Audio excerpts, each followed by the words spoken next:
guys, welcome to the In-Between in our series, Heroes of Faith. In this series, we're finding examples of people who showed great faith in God by looking in His true word to us, the Bible. We want to learn how to trust in God the way they did. What are we waiting for? Let's head back to the Hall of Heroes to learn about today's hero, Joshua. Okay, let's go. Wait, we're doing Joshua and Caleb though. Guys, today we're actually learning about two heroes, not just one. We're going to learn about Joshua and Caleb. Let's go. Whoa. Claire, check that out. Is that a new exhibit over there? Ooh, that's cool. Oh, wow. What's that? Let's go, come on, let's go look. Wow. Whoa! That's so cool! Okay. I wonder Never ceases to if amaze Jojo me. knows the story. Okay, all right, I'm gonna all right. go find him and find out. Are we lost? Oh, no, look, there's Super Soups. Oh, yeah, I can always tell, right. Wait, should we stop there now or after? See, you want to go again? I mean, you never know. Come on, people grow, they change, they learn, and maybe it'll be really delicious today. I'm willing to try it again. Okay.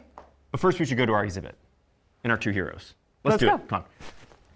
Well, here we are again, the Hall of Heroes. Guys, this entire wing has been dedicated to heroes of faith. We've learned about a lot of heroes from the Bible in this series so far. Abel, Noah, and Abraham, Joseph, Moses. And today we're continuing through the big story of the Bible to learn about Joshua and Caleb. First, remember, faith is to have complete trust or confidence in something or someone. That's right. In the Bible, Hebrews 11, verse 1 defines faith as confidence in what we hope for and assurance about what we do not see. In other words, faith is believing that God is who He says He is, that He's able to do what He says He will do in His Word. Having confidence in God enables us to live lives of faith. So, check out these guys. This is Joshua and his friend and fellow Israelite, Caleb. These two guys were some of the Israelites who were led out of Egypt in the Exodus story with Moses. In fact, Joshua came to serve Moses as his assistant and then eventually took over leading the people into the land that God had given them after Moses died. The book of Joshua in the Bible has some of the most miraculous stories of God giving His people the promised land. Whoa, Jeff. You are getting way ahead of yourself. Sorry. Today's story is about Joshua and Caleb and the amazing faith that they had in God. Yeah, sorry. So where should we start? Well, okay, so in our last episode, you all learned about Moses leading the people through the Red Sea on dry ground, and then the waters of the Red Sea crashing back down on Pharaoh and his army who were chasing the Israelites. Yeah, that's right. Imagine how the people must have felt. They were free at last. They were safe from Pharaoh and could follow God who had miraculously delivered them. They rejoiced and they praised God and set out towards their new home, the Promised Land. And God led them with a pillar of cloud by day and a pillar of fire by night through the land. They came to a mountain, Mount Sinai, where God met with Moses and gave him the 10 Commandments, laws for the people to live by. God promised that if the people kept the law and obeyed His commands, things would go well for them. They would be blessed. But if they disobeyed the law and did not follow His commands, things would not go well for them. The people agreed to follow the law. They'd seen the power of God to deliver them, protect them, and lead them. And I wish this is where our story ends, with the Israelites trusting God and obeying Him completely. But it's not. Yeah, not even close. Not long after, the people started to grumble and complain about God and about Moses and his ability to lead them. And we could talk for hours about the Israelites and all that happened after the Exodus from Egypt. But that is not what today's episode is about. You're right. So, back to Joshua and Caleb. Where do they come in? Well, Moses had been leading the people through this wilderness on the way to the Promised Land. Remember, they had been in Egypt close to the Nile River, and because of that water source, there were many plants and animals in Egypt. But now, they were in a wilderness, a desert area, and it didn't take long to start complaining about their situation. They needed to trust that God was leading them to the Promised Land, which was lush and fertile. When they were close to the Promised Land, Moses selected 12 men, one from each of the tribes of Israel, to go into the land and explore it and report back to the people. Now, 2 of those 12 men were Joshua and Caleb. The 12 spies went into the land and explored for 40 days. When they came back, they reported to Moses and all of the people. They told them how the land was indeed fertile and good for living and keeping animals and producing food. But some of the spies also told everyone that there were cities that were protected by walls, and that the people living in the land were numerous and strong. They even said that some of them were like giants and that the Israelite people would seem like grasshoppers to them. They scared the people, making them think that if they went into the land to try to possess it, they would quickly be defeated and destroyed by the strong people living there. They were focusing on the things that they were afraid of rather than remembering who God was. Guys, remember, God had just delivered them from slavery after those 10 terrible plagues through the Red Sea to freedom. But all the 10 spies could focus on was their fear. So Caleb and Joshua tried to encourage them. You can read this account in the book of Numbers, chapters 13 and 14. Caleb said, "The land we passed through and explored is exceedingly good. If the Lord is pleased with us, he will lead us into the land and give it to us." That's from Numbers 14, verses 7 and 8. They trusted God and believed that he was able to save and deliver them. They urged the people to obey the Lord and said, "Do not be afraid of the people. We will devour them. Their protection is gone, but the Lord is with us. Do not be afraid of them." That's from Numbers 14, verse 9. Unfortunately, the people didn't believe Joshua and Caleb. They completely rejected what they said and decided that they'd kill Joshua and Caleb, elect a new leader, and go back to Egypt where they had just been enslaved. Claire, that is so terribly sad. They just seen God do amazing things to deliver them for this very moment, to enter and possess the promised land. But in the face of fear, they chucked it all and said, "Nope, things were better before." Which of course wasn't true. And because of their total lack of faith or trust in God, they received a very severe punishment. God told them that because they didn't trust in him to bring them into the land he had promised them, the generation of people who didn't have faith in God would never enter that land. Their children would inherit the land, but they would die in the wilderness. All of them, except Joshua and Caleb, who believed God and trusted him. They were real heroes of faith. And that is exactly what happened. The faithless generation wandered in the wilderness between Egypt and the Promised Land until they had all died. Now it was time to lead the new generation into the Promised Land. Joshua led them as their military commander.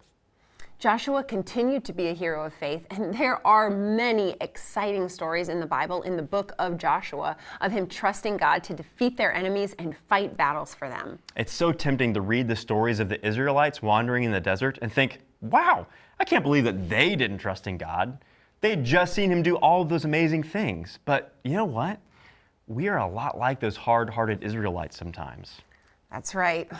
It can be so easy to just look at the scary thing in front of you and be afraid the way the Israelites were. Let's watch and see how we can show faith even when we're afraid.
That little girl was so scared about the noises coming from her closet. She was afraid, and instead of trusting that her mom would keep her safe, she let her fear take hold and convinced herself that there were monsters in her closet.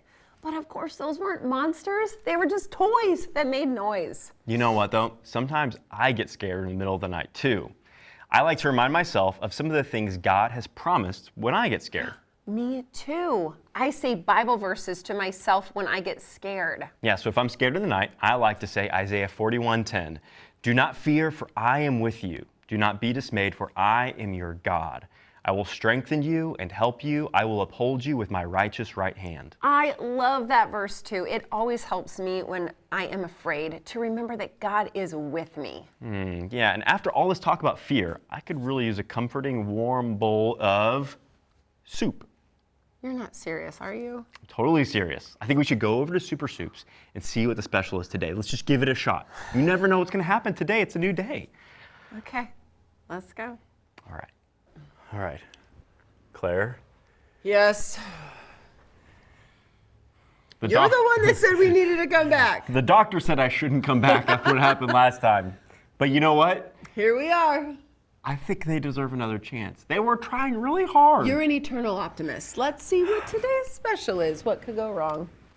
Welcome to Super Soups. We're here. Your stomach may. Oh, wow, Dum-dums. dum-dums. That seems like I an can odd get into soup that. ingredient. Oh, but not cheese. shredded cheese. Okay, Shredded okay. cheese and dum-dums. Mashed potato. Okay, so two. Sounds like we're just Okay. randomly picking things. Fiber biscuits? biscuits? Wait, is that like a digestive thing? And Peeps? Why? Oh, tell Pastor Keith. Okay, if she puts that sucker In her into the. mouth. Where have those dum-dums been? And this dum-dum What is is there. that? What is, oh, That's- it's chicken broth. That No, it's not. Yeah, look, there's the Oh, thing right hopefully- there. Chicken broth. Uh-oh, Oh, that's they're hatching. They're getting. offensive. okay. That's, Shredding you cheese. crossed the line. Oh, I get a dum-dum. Oh, I not don't the know that you need the Idahoan whole potatoes. box. Not the Idahoan mashed potatoes. Not, oh, They no. get reconstituted. Oh, my That's just. Idaho. That's That onion I ring. do like onion rings, Peeps aren't, but not with aren't Peeps. Peeps made in the laboratory? They're just putting that in. Oh, Okay. and that's a that digestive, looks like the that's fiber a biscuit fiber right there. biscuit, Okay. which you know what that does. Yeah, you're gonna need more chicken More broth to broth. reconstitute. Do you think they know how Oh, crazy? okay. Whoa, Oh, whoa, whoa, whoa. It's really like a it's like a pool. I don't want to eat a pool. You know what happens in the pool? Oh my. This is like her own little cooking show. Hope you like your I soup. don't know that I will. Enjoy yeah. your Thanks, soup. buddy. Enjoy Thank your you. soup. Okay. That is actually No. quite Oh wow. disgusting. There's this. Yeah, the peep is The peep is completely stuck to the. it. That's going to happen to our stomachs. Okay, Whoa, buddy. so at what point does this stop being called soup and just? Yeah, this we is call like it, a potato bowl, honestly. Hey, we look, gotta I get got all the the- sucker. That's not fair. This is the sucker that she had in her mouth. I wanted this. You can have it. I'm not gonna put it in your mouth. You put it in your I'll mouth. put it on my spoon and I'll put it with the other stuff. Okay, I'm going for the peep. Okay, peep and onion ring. Oh, no, no. Oh my God, no. The peep is not too bad. Oh, okay. Was disgusting. Once the mashed potato got into the peep and the dum-dum, This was wrong. I would like to speak to those children. You have lost a customer today, we might not be back next time. but we might. We'll see you next time. Hey friends, we hope you enjoyed this episode. Hey, wait. You should do the funny accent. Okay, let's go. Okay. Start over. Yeah. Make sure to like. Subscribe. Now we're Australian. And also ring the bell so that you never miss Another episode. Oh, hey. That was sick. There was a